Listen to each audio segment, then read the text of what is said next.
En la penumbra de una madrugada de 1623, un alarido desgarrador atravesó los muros de mármol del palacio de Topkapi.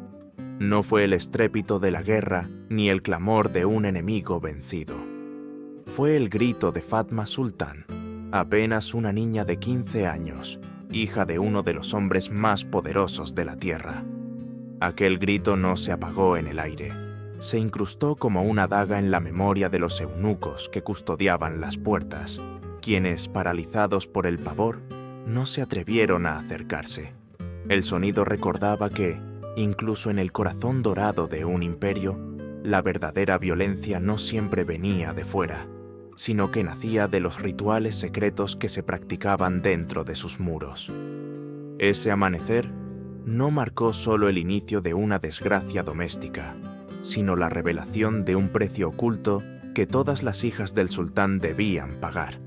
Era un precio escrito en la carne y en el alma, una deuda de sangre y silencio que la historia oficial se empeñó en enterrar durante 6 siglos.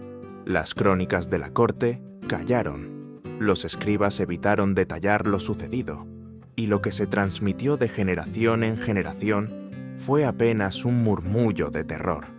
Los ecos de aquel grito se convirtieron en un secreto compartido por ojos que nunca se atrevían a alzarse y por labios que preferían callar antes que ser castigados.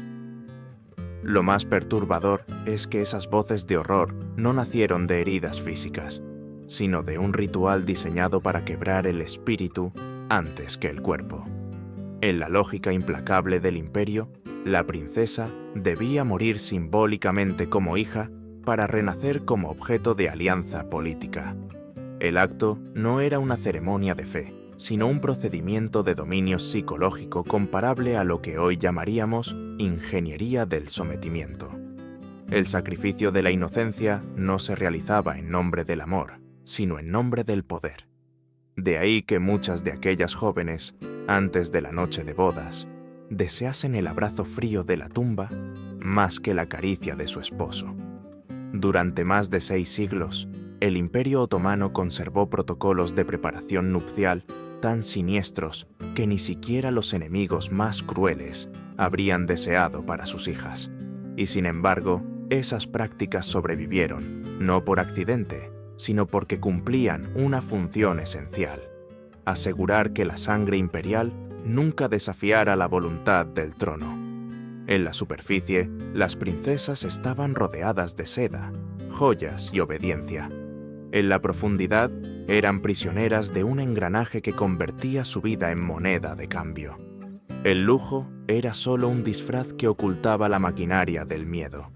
Este secreto, borrado de las crónicas oficiales y cuidadosamente oculto tras tapices y ceremonias, fue redescubierto siglos más tarde, gracias a documentos encontrados en 2019 en los archivos secretos de Estambul. Allí, entre papeles cubiertos de polvo, se reveló lo que nadie quería recordar: que las bodas de las princesas eran teatros de horror refinado, coreografías diseñadas no para celebrar el amor, sino para demostrar el dominio del sultán sobre la carne y el alma de sus hijas. Si para el pueblo el matrimonio era símbolo de bendición, para ellas era el comienzo de una condena. El filósofo Pierre Bourdieu, siglos después, hablaría de la violencia simbólica, esa forma de poder que no necesita látigos porque penetra en la mente, en los gestos, en el lenguaje. Lo que ocurrió en Topkapi esa madrugada fue exactamente eso: la imposición de una realidad incuestionable. La princesa no era dueña de su cuerpo ni de su voz, sino portadora de un destino escrito en pergaminos invisibles. Lo perturbador es que ese mecanismo no pertenece solo al pasado. En sociedades modernas, todavía existen rituales religiosos, sociales, mediáticos, que dictan cómo debe comportarse una mujer para ser aceptada, cómo debe ceder su voluntad para ser considerada digna.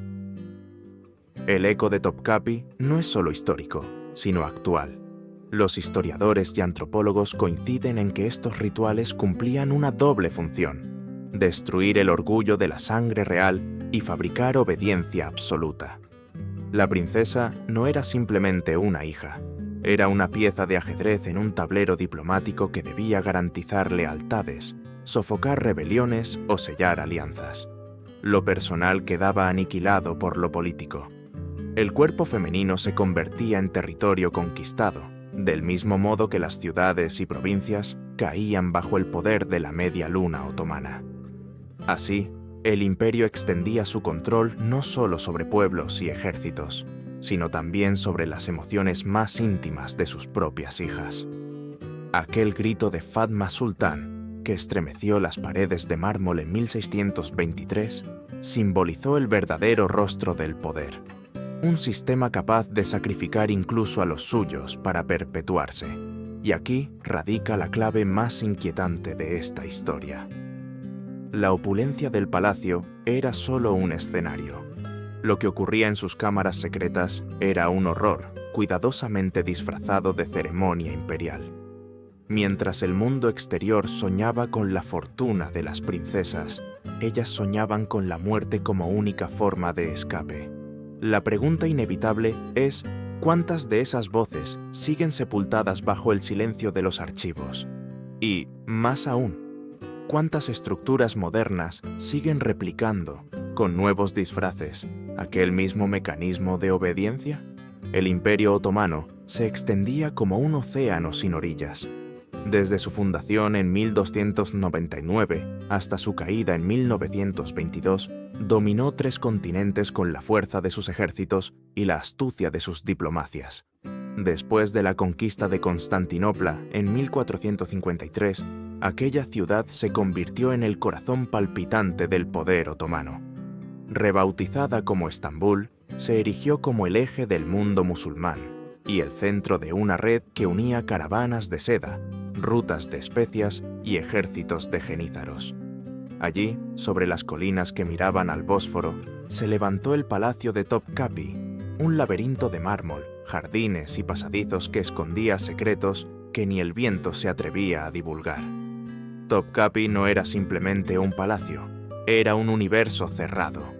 Sus muros dorados resplandecían a los ojos de los embajadores extranjeros, pero tras ellos se tejían intrigas que mezclaban religión, política y placer.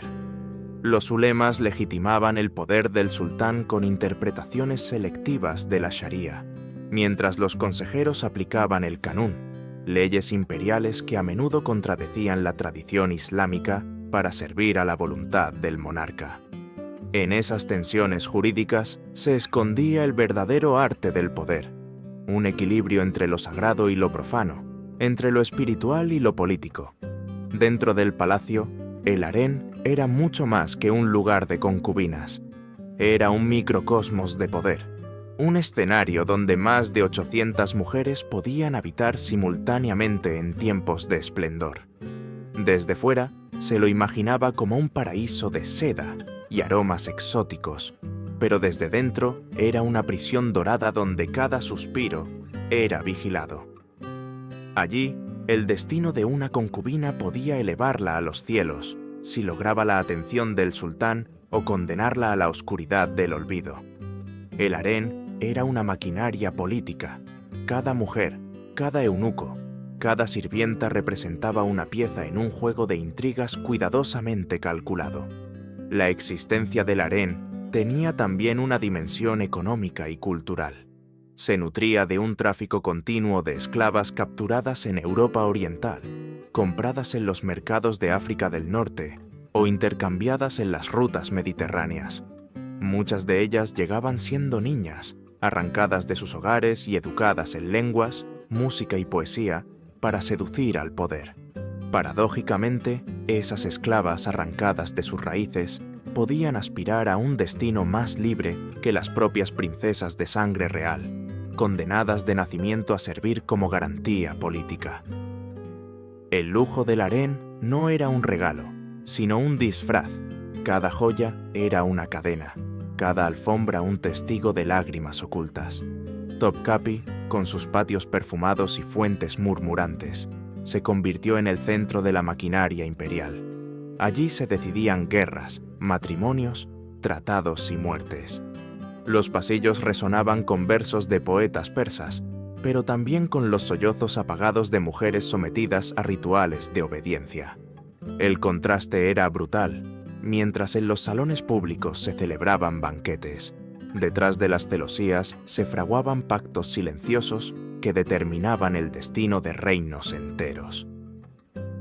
El palacio era a la vez un templo de gloria y un teatro de sombras. El control no se limitaba a la política. La religión se utilizaba como un arma de legitimación y sumisión.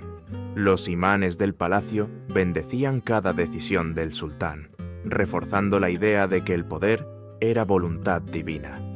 Las princesas, en cambio, aprendían desde niñas que su cuerpo y su silencio eran ofrendas obligatorias.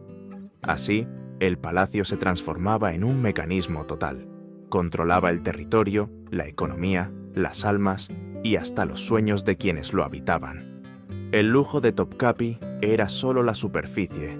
Debajo se extendía un abismo de miedo cuidadosamente oculto bajo rituales imperiales. El historiador moderno podría comparar este entramado con los sistemas cortesanos de los Habsburgo o los Ming, donde también las alianzas matrimoniales convertían a las princesas en moneda de cambio. Pero lo otomano tenía un matiz más siniestro: la preparación ritualizada para quebrar el espíritu antes de la entrega. Esa diferencia marcaba una frontera entre la diplomacia y la crueldad institucionalizada. Allí, en el corazón de Estambul, se desplegaba una paradoja: un imperio, capaz de someter ciudades lejanas, también sometía a sus propias hijas con un refinamiento del dolor.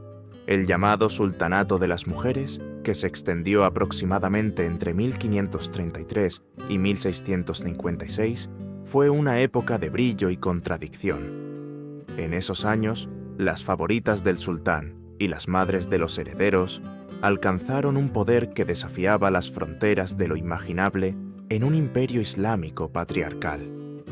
Figuras como Hürrem Sultán, favorita de Solimán el Magnífico, o Kösem Sultán, la madre temida y respetada de varios sultanes, no solo influían en la intimidad del harén, sino que llegaban a decidir campañas militares, firmar tratados diplomáticos y manipular sucesiones.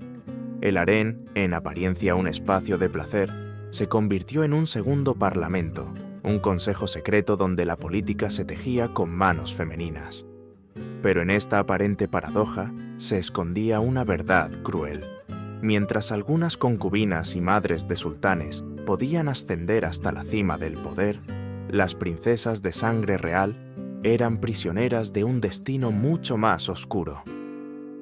Las concubinas llegadas de tierras lejanas, arrancadas de su infancia, podían soñar con alcanzar el título de valí de sultán o con dirigir el imperio desde la sombra.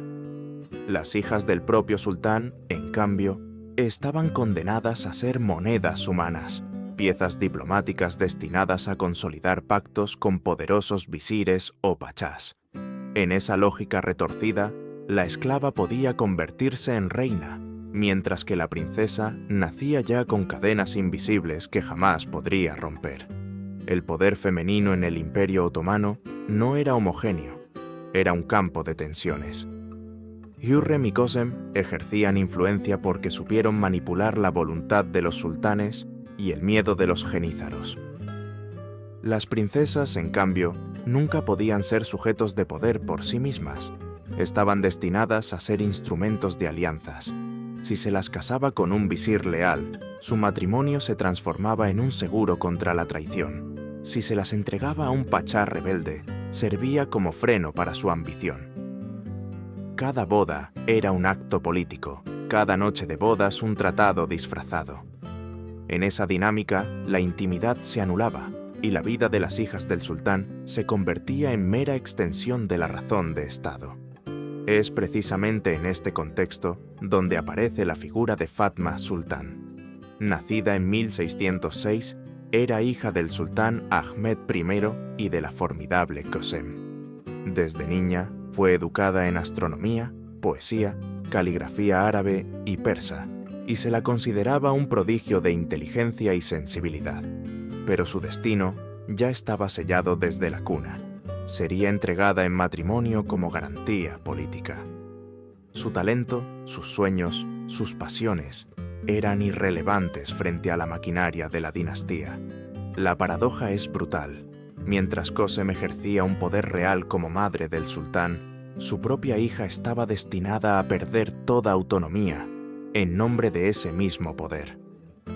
El sultanato de las mujeres mostraba la cara visible del poder femenino: intrigas palaciegas, luchas por la regencia, alianzas estratégicas. Pero detrás de esa superficie había un lado silenciado: las princesas imperiales convertidas en piezas de sacrificio. Ninguna crónica oficial relataba su sufrimiento. Ningún poeta se atrevía a poner en verso sus lágrimas. Y sin embargo, sus vidas fueron tan decisivas como las batallas en Viena o las campañas en Yemen, porque cada una de ellas aseguraba que el imperio se mantuviera unido. La política otomana se sostenía tanto en los ejércitos de jenízaros como en los cuerpos de sus hijas. Los historiadores modernos subrayan esta contradicción con un término inquietante: la economía del sacrificio femenino. Las mujeres no eran solo participantes del poder, sino también su combustible. Mientras unas lo ejercían, otras eran consumidas por él. El harén se convertía así en un espejo del imperio: esplendor por fuera, sufrimiento por dentro. En esa tensión se forjó el destino de Fatma Sultan, quien, a pesar de su inteligencia y su linaje, nunca pudo escapar a la lógica de ser moneda de cambio. Su tragedia no fue una excepción, sino un recordatorio brutal de que, en el corazón de Estambul, las princesas no eran dueñas de sí mismas, sino víctimas de un sistema que las devoraba lentamente. Fatma Sultan nació en 1606 en medio del esplendor y las sombras del palacio de Topkapi.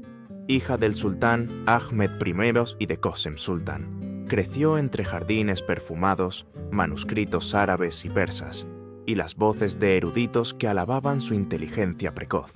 Desde niña dominó 4 lenguas y se apasionó por la astronomía, contemplando las estrellas con un fervor que parecía anunciarle un destino brillante. Los cronistas de la época la describieron como una joven dotada de belleza serena y una mente ávida de conocimiento, capaz de discutir sobre historia y derecho con la misma soltura con la que recitaba poesía. Pero aquella luz estaba condenada a apagarse, porque en el imperio nada era más fuerte que la lógica de la política. Su madre, Kösem, era considerada una de las mujeres más poderosas de su tiempo. Gobernaba en la sombra, manejaba alianzas y decidía sucesiones. Podía influir en visires y en ejércitos, pero no tenía el poder de cambiar el destino de su hija. Fatma no era vista como una erudita, ni como una futura gobernante, sino como un instrumento diplomático. Desde su nacimiento, su vida estaba escrita en pergaminos invisibles. Sería entregada en matrimonio para asegurar la lealtad de algún poderoso servidor del imperio. El talento y los sueños de la joven no contaban. Lo único que importaba era el equilibrio del trono. El elegido para sellar esa alianza fue Damat Kara Mustafa Pasha, un comandante forjado en campañas contra los persas, 20 años mayor que ella. La unión no tenía nada de romántico. Para él, casarse con la hija del sultán era un ascenso en la escala del poder. Para ella, era el inicio de una tragedia inevitable. En los documentos oficiales se habló de un matrimonio honorable, pero en la intimidad de Topkapi todos sabían que era un sacrificio encubierto. Fatma no tenía elección, ni voz, ni derecho a negarse. La política había decidido que su cuerpo sería la garantía de un pacto. El contraste era cruel. Mientras Fatma pasaba las tardes observando el firmamento o copiando versos de poetas persas, en los pasillos ya se preparaba el engranaje que la convertiría en pieza de ajedrez. Su inteligencia, celebrada por los eruditos, se volvió inútil ante la maquinaria del Estado. Nadie le preguntó qué deseaba, porque en la lógica imperial, la voluntad de una princesa no tenía valor. El matrimonio era una transacción en la que ella representaba un bien de intercambio. Su vida entera se reducía a ser el puente entre el poder del sultán y la ambición de un comandante. Desde una mirada moderna, podríamos interpretar el destino de Fatma como un ejemplo brutal de lo que la psicología llama despersonalización estructural. La joven fue despojada de su identidad individual y convertida en símbolo. La astronomía, que tanto amaba, le ofrecía un refugio silencioso. Contemplar los cielos le permitía imaginar un orden distinto, donde las estrellas seguían su curso, sin obedecer a ninguna voluntad humana. Pero cada amanecer en Topkapi le recordaba que en la tierra su camino estaba trazado con hierro. Ni siquiera Kösem, con todo su poder, pudo liberarla de la sentencia que acompañaba a su sangre imperial. En ese contraste entre el brillo del conocimiento y la oscuridad del destino escrito, se gestaba ya la tragedia. Fatma Sultán, la niña que había soñado con los astros, sería obligada a caminar hacia una unión en la que el amor no existía y la libertad era una palabra prohibida. El matrimonio con Kara Mustafa Pasha no fue un regalo del destino, sino una herida política que la marcaría para siempre. Era la antesala del ritual más siniestro, la preparación para su noche de bodas, una maquinaria diseñada no para celebrarla como mujer, sino para quebrarla como persona. 3 meses antes de la boda, comenzó el proceso más temido dentro del palacio, la llamada Terbiye y Mibarek, la educación sagrada reservada únicamente a las princesas de sangre imperial. A diferencia de las concubinas, que podían llegar como esclavas y aspirar a ascender mediante seducción y astucia, las hijas del sultán debían someterse a un ritual de domesticación diseñado para quebrar su voluntad desde la raíz. No era una preparación para el matrimonio en sentido común, sino una maquinaria psicológica destinada a borrar la altivez de la sangre real y transformarla en obediencia absoluta. Lo que para los cronistas oficiales se describía como formación moral, en realidad era un programa de aniquilación de la individualidad. La encargada de guiar este camino oscuro fue Gulnar Hatun, una anciana de 60 inviernos, veterana de la harén, que había supervisado la preparación de más de una docena de princesas. Su figura imponía respeto y temor. Sus ojos parecían haber visto todas las lágrimas del palacio. Bajo su mando, Fatma fue llevada a la Gelin Odası, la cámara de la novia, un espacio cubierto de tapices persas y paneles de ébano, donde cada detalle recordaba la inevitabilidad de su destino. Allí, desde el alba hasta el mediodía, debía practicar rituales de reverencia, 18 formas distintas de inclinación, posturas diseñadas para saludar, servir y acostarse en silencio ante la presencia de su futuro esposo. Incluso el caminar se transformaba en disciplina. Fatma aprendió a ejecutar pasos exactos, inclinando la cabeza 30 grados, con las manos siempre por debajo del corazón, como si su propio cuerpo hubiese dejado de pertenecerle. El lenguaje fue la cadena más cruel. Su vocabulario quedó reducido a 43 palabras autorizadas, fórmulas de gratitud, de aceptación, de súplica humilde o disculpa. Cualquier intento de expresar un pensamiento propio era castigado con ayunos forzados, encierros en celdas húmedas llamadas salas de reflexión o humillaciones públicas frente a la corte femenina. Los jueces de su obediencia eran mujeres del harén y eunucos, presididos por la misma Kösem. La paradoja era asfixiante. Su madre, símbolo de poder absoluto, debía supervisar que la voluntad de su hija fuese quebrada en pedazos. Pero lo más siniestro aún estaba por venir.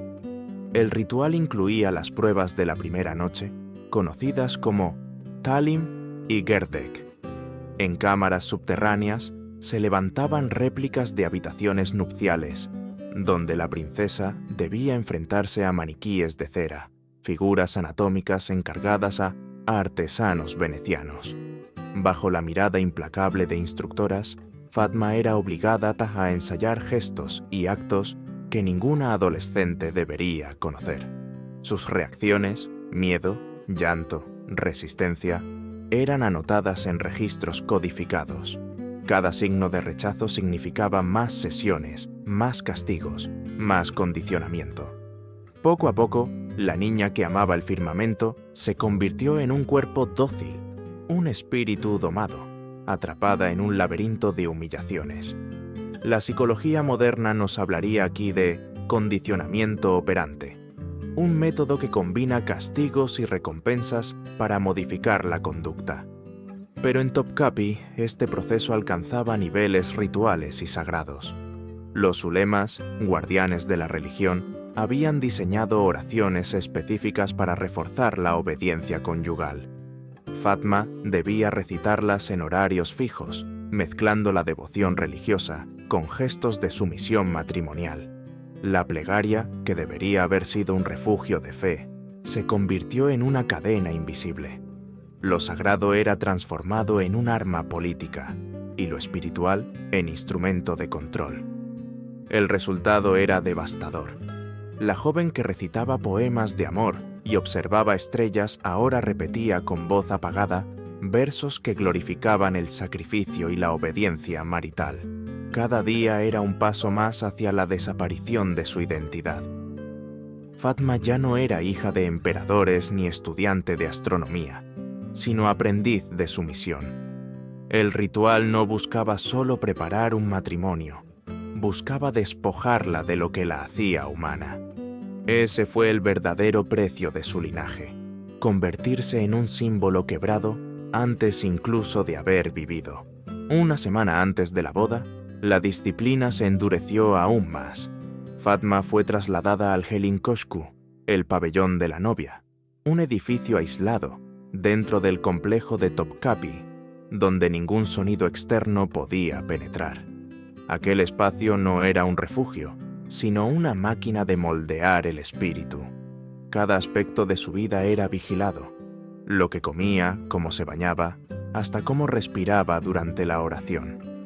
El menú diario estaba compuesto de granadas, miel, almendras, leche de cabra y especias traídas de Yemen, alimentos que, según los médicos del palacio, purificaban y debilitaban a la vez, induciendo una mezcla de docilidad y fragilidad física.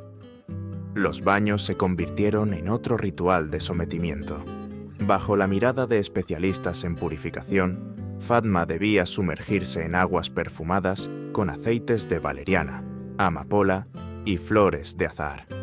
Aquellos elixires, preparados por alquimistas formados en Córdoba y Samarcanda, contenían sustancias capaces de inducir calma y, en algunos casos, sensaciones de abandono del yo.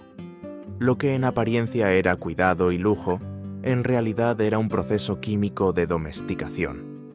El cuerpo de la princesa era preparado como si fuera una ofrenda sacrificial, mientras su mente se hundía en una niebla espesa que confundía la devoción con la resignación. El entorno visual también jugaba un papel decisivo. Las paredes del pabellón estaban cubiertas con tapices que representaban escenas ejemplares de tradición otomana. Mujeres obedientes, fértiles, sumisas, prometidas con recompensas celestiales.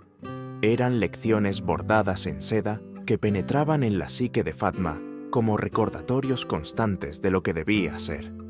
Si esa sugestión no era suficiente, había espejos venecianos estratégicamente dispuestos en cada sala. Durante los ejercicios, Fatma debía observarse sin descanso, como si sus propios ojos fuesen centinelas de su obediencia. Esta práctica, conocida como murakaba, había nacido como un ejercicio místico sufí para vigilar la pureza del alma.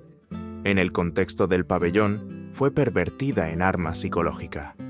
La princesa se convertía en carcelera de sí misma, vigilando incluso sus pensamientos más íntimos. Cada día era un paso más hacia la anulación de su identidad. El aislamiento no solo buscaba disciplinar su cuerpo, sino también borrar los últimos rastros de curiosidad y rebeldía. Fatma, que en su infancia había aprendido a leer los astros, ahora debía aprender a leer las miradas de sus instructoras para evitar castigos. Las plegarias que recitaba Ya no eran súplicas libres, sino oraciones redactadas por ulemas con un objetivo único: glorificar la sumisión conyugal y borrar la individualidad. El tiempo mismo perdió su sentido. Los relojes del pabellón marcaban no horas, sino etapas de obediencia. A través de este régimen, el imperio conseguía algo más que preparar a una princesa para el matrimonio. Conseguía fabricar un símbolo viviente de su poder absoluto. Fatma ya no era vista como persona, sino como encarnación del sometimiento.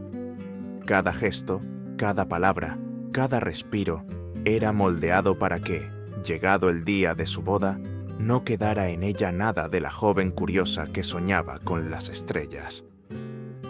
Lo que salió del Gelin Koshki no fue una muchacha de 15 años, sino un cuerpo entrenado para la obediencia y un espíritu quebrado, convertido en espejo oscuro de la grandeza imperial. El 15 de marzo de 1623, Estambul amaneció cubierta de incienso y de música. Para el pueblo, aquel día era un festival de esplendor. Para Fatma Sultán, era la víspera de su condena. El palacio de Topkapi se llenó de banquetes servidos en vajillas de oro, danzas traídas de Persia y Al-Ándalus, y competencias de genízaros que mostraban su destreza frente al sultán. A los ojos de los cronistas, la boda de la hija del emperador era un acto de gloria imperial. Pero detrás de los tapices, los médicos anotaban signos alarmantes: labios resecos, temblores incontrolables, ataques de ansiedad que hoy llamaríamos pánico, falta total de apetito y respiración entrecortada. El cuerpo de la princesa gritaba lo que su voz ya no podía expresar: miedo absoluto. Cuando cayó la noche, comenzó el cortejo hacia el pabellón nupcial, una construcción octogonal levantada en los jardines privados, siguiendo planos ancestrales. Aquel edificio estaba dividido en 3 niveles, cada uno con un propósito calculado. El primero, Ta'akatu, era el espacio de purificación. Allí, Fatma fue sometida a baños interminables en mármol de Carrara, con aguas perfumadas de rosas de Damasco, jazmín de Shiraz, sándalo de Mysore y ámbar gris de Somalia. Los alquimistas aplicaron ungüentos con extractos de mandrágora y otras sustancias capaces de inducir calma y rendición. Los registros médicos lo describen como un estado de éxtasis de sumisión, en el que el cuerpo se abandonaba aunque el alma gritara en silencio. El segundo nivel, Teslim Katu, era el plano de la entrega. Allí, la princesa fue vestida con un traje nupcial de seda blanca, adornado con hilos de oro y perlas del Golfo Pérsico. A primera vista era una prenda majestuosa, pero en realidad estaba diseñada con cierres ocultos y cordones internos que facilitaban la inmovilización del cuerpo. La corona pesaba lo suficiente para limitar sus movimientos. Las pulseras y tobilleras reducían discretamente su libertad y el calzado, con suelas rígidas, impedía cualquier intento de huida. El vestido era una prisión bordada de lujo, un símbolo tangible de que el matrimonio no era unión, sino cautiverio. Mientras tanto, su futuro esposo, Damad Kara Mustafa Pasha, recibía instrucciones muy distintas. Rodeado de consejeros y veteranos de guerra, era adoctrinado en métodos para imponerse psicológicamente a una princesa imperial. Frases de intimidación, gestos de dominación, técnicas de control físico. Lo que debía ser la consumación de un matrimonio se transformaba en un manual de sometimiento, una coreografía de violencia revestida de legitimidad. El tercer nivel, Sufkate, era la cámara de la consumación. Sus paredes estaban cubiertas con tapices que representaban conquistas militares, ciudades sometidas y princesas encadenadas. La iconografía no era casual, establecía un paralelismo entre la victoria en la guerra y la victoria en el lecho. Los muebles, diseñados por artesanos expertos, incluían camas con sistemas de cordaje ocultos, cojines impregnados de aceites calmantes y luces suaves que convertían el espacio en un escenario de dominación absoluta. Todo estaba dispuesto para quebrar la voluntad de la joven. Cuando la puerta se cerró detrás de Fatma y Mustafa, comenzó la tragedia. Los registros médicos de la época describen su reacción como Sokma Itam, un shock total.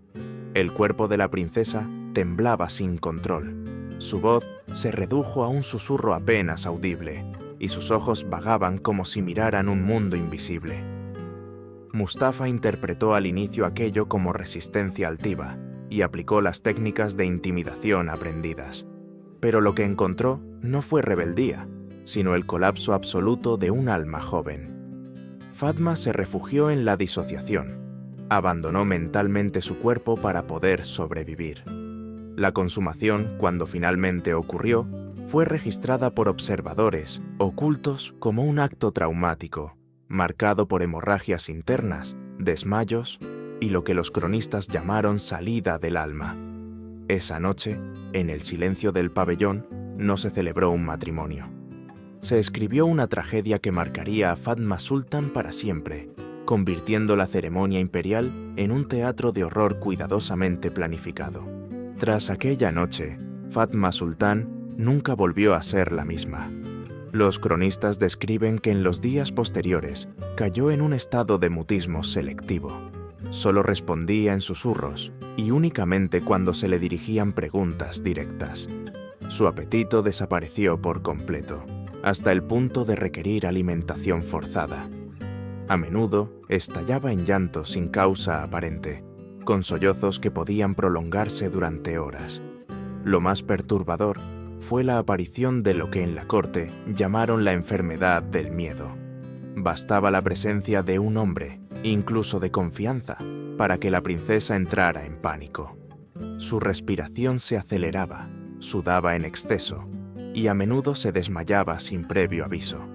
En términos modernos, podríamos hablar de un trauma irreversible, un trastorno de estrés postraumático que la medicina del siglo XVII ni siquiera podía concebir. Los médicos de palacio diagnosticaron lo que llamaron melancolía virginal, una supuesta dolencia frecuente entre las princesas después de la primera noche matrimonial. Se intentaron remedios con hierbas calmantes, música y ejercicios espirituales sufíes, pero nada devolvió a Fatma la vitalidad que había mostrado en su infancia. La joven brillante que debatía con eruditos y recitaba poesía desapareció para siempre. En su lugar quedó una figura apagada, obediente y ausente. Sus libros quedaron cerrados, sus instrumentos musicales cubiertos de polvo, y los jardines que antes recorría con entusiasmo fueron abandonados al silencio. El matrimonio con Kara Mustafa Pasha se transformó en una convivencia mecánica. Hubo hijos, actos públicos, una fachada de normalidad, pero en la intimidad reinaban el silencio y la distancia. El propio Mustafa, según memorias posteriores, buscó refugio en las campañas militares y en el opio, tratando de ahogar la culpa de haber sido instrumento de un ritual que destruyó a la princesa. Lo que para él comenzó como un ascenso político, terminó siendo una carga moral insoportable. La política imperial había triunfado, pero a costa de dos vidas quebradas, la de Fatma y la del hombre que debía ser su esposo. Fatma vivió 29 años más después de aquella noche, convertida en un adorno de ceremonias, en madre obligada y esposa sin voz. Su muerte en 1652 fue atribuida oficialmente a una fiebre cerebral, pero ocurrió exactamente en el aniversario de sus bodas. Muchos en la corte sospecharon que no fue coincidencia, sino el cierre simbólico de un ciclo de sufrimiento. Ese día, el recuerdo de su primera noche regresó como una sombra definitiva que selló su destino. Lo más inquietante es que el caso de Fatma no fue una excepción. Los archivos revelan que decenas de princesas otomanas sufrieron destinos semejantes. Algunas quedaron marcadas por el silencio perpetuo, otras intentaron huir mediante el suicidio o la locura, y algunas desaparecieron de los registros oficiales, como si nunca hubiesen existido.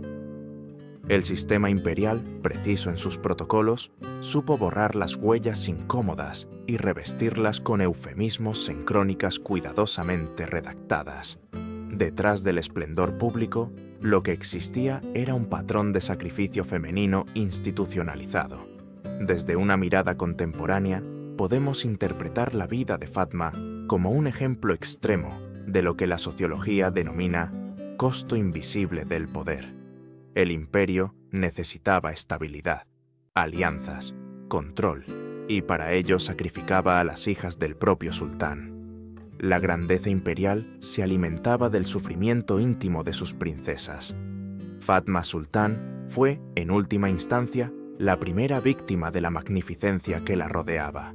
Un espectro viviente de lo que ocurre cuando el poder absoluto decide que hasta el alma de sus hijas es un recurso político. El destino de Fatma Sultán fue apenas una pieza dentro de un patrón más amplio y aterrador. Los documentos hallados en los archivos secretos de Estambul demuestran que su caso no fue aislado. Décadas de registros codificados revelan que otras princesas sufrieron la misma maquinaria de sumisión. Algunas, incapaces de soportar el peso de la noche nupcial, fingieron su propia muerte para escapar de un segundo matrimonio. Otras inventaron códigos secretos para comunicarse con sus hermanas reducidas al silencio, como si en aquellas notas clandestinas intentaran preservar la chispa de una identidad perdida. Hubo incluso quienes, con un coraje inconcebible, se atrevieron a pedir el divorcio directamente al sultán, desafiando un sistema que parecía invulnerable. Sus nombres rara vez sobrevivieron en las crónicas oficiales, pero sus huellas ocultas en cartas y memorias muestran que, incluso en la oscuridad más densa, hubo destellos de resistencia femenina. La maquinaria imperial, sin embargo, era implacable. Sabía borrar, disfrazar y reinventar las memorias incómodas. Los cronistas hablaban de desapariciones por enfermedad o de retiros espirituales, mientras en realidad se trataba de silencios impuestos, de vidas borradas para mantener intacta la fachada del poder. El harén imperial, tan idealizado por viajeros europeos como un lugar de placeres y exotismo, fue en verdad un teatro de sumisión, donde se sacrificaban las hijas del trono para reforzar la legitimidad del imperio. Lo que el pueblo veía como cuentos de princesas en palacios de oro era en realidad una red de rituales diseñados para quebrar cuerpos y espíritus en nombre de la estabilidad política. Este patrón no pertenece únicamente al pasado otomano. En diferentes imperios, rusos, chinos, europeos, las princesas y reinas también fueron utilizadas como peones diplomáticos, entregadas en matrimonios forzados que rara vez consideraban sus deseos. El control del cuerpo femenino como recurso político es un fenómeno universal que adopta distintas formas en cada cultura. Lo que distingue al caso otomano es la sofisticación de sus rituales, la conversión de la sumisión en ceremonia sagrada, la manera en que se mezclaba religión, política y psicología para producir obediencia absoluta. La tragedia de Fatma y de tantas otras revela una verdad incómoda. El poder absoluto no protege a quienes lo encarnan, sino que a menudo las convierte en sus primeras víctimas. La grandeza imperial se alimentaba de sacrificios invisibles, de lágrimas sofocadas, de voces silenciadas. Mientras el mundo exterior imaginaba a las princesas otomanas rodeadas de lujo, la realidad era una cadena invisible forjada con rezos impuestos, entrenamientos humillantes y noches de terror. Hoy, al mirar hacia atrás, comprendemos que la historia de Fatma no es solo un relato del pasado, sino un espejo que refleja mecanismos de control todavía presentes. El matrimonio forzado, la violencia disfrazada de tradición, el sacrificio de la voluntad femenina en nombre de la estabilidad familiar o social, no son reliquias muertas. Siguen existiendo, aunque con nuevos disfraces. Y es aquí donde la memoria se convierte en un acto de resistencia. Al rescatar estas voces sofocadas, despojamos a la historia de su máscara dorada y revelamos la crudeza de lo que se escondía detrás. La pregunta final persiste como un eco inquietante. ¿Cuántos secretos permanecen aún enterrados en los archivos de los palacios, esperando ser descubiertos? ¿Qué rituales macabros ocultaron las cortes de Europa, Rusia o China? ¿Cuál fue el precio real que pagaron las mujeres destinadas a sostener la grandeza de sus dinastías? La historia de Fatma Sultán no es una excepción, sino una advertencia. Nos recuerda que, bajo la superficie brillante de las leyendas, a menudo se esconde un teatro de sombras, donde el poder se alimenta del sacrificio de los más vulnerables.